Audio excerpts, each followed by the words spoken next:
బంగారం కాస్ట్ రోజు రోజుకి పెరుగుతూనే ఉంది. అలా మనకు పెరుగుతూ, పెరుగుతూ ఇప్పటికి 1,00,000 దాకా వచ్చేసింది. సో, అవును. ఇలా పెరగడానికి కారణాలేంటి? ఇంక ఇలానే పెరుగుతా ఉంటదా? తగ్గే అవకాశాలేమైనా ఉన్నాయంటే ఏం చెప్తారు? యూఎస్‌లోనే కాదు అన్ని కంట్రీస్‌లో గోల్డ్ అందరూ హెడ్జ్‌గా అంటే ఒక సేఫ్టీ యాసెట్ లాగా చూసుకుంటారనమాట. హ్మ్. సో, అటువంటి రీజన్ వల్ల కూడా గోల్డ్ పెరుగుతా ఉంది. మళ్ళీ ఈ జియోపొలిటికల్ అన్సర్టెనిటీ అంటే ఇప్పుడు యూఎస్‌కి, చైనాకి మధ్యలో గొడవ జరుగుతుంది. ఈ టారిఫ్స్ గొడవ ఇవన్నిటి వల్ల కూడా గోల్డ్ అనేది ఇట్లాంటి టైంలో సేఫ్టీ యాసెట్ లాగా చూస్తారనమాట. సో, ఇవన్నింటి వల్ల ఆహ్, మనం గోల్డ్ అనేది పెరుగుతుంది. మన డొమెస్టిక్ డిమాండ్ అయితే హ్యూజ్‌గా ఉంది.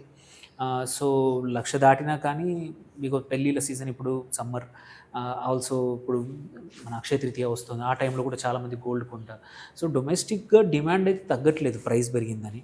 అండ్ సైమల్టేనియస్‌లీ బయట ఉన్న పరిస్థితుల వల్ల ఇది మన ఒక్క ఇండియన్ మార్కెట్ యొక్క పరిస్థితి కాదు. గోల్డ్ పెరగడం అనేది ప్రపంచవ్యాప్తంగా ఇలాగే జరుగుతోంది. ఇది ఇలాగే ఉండబోతుంది కొన్ని రోజులు.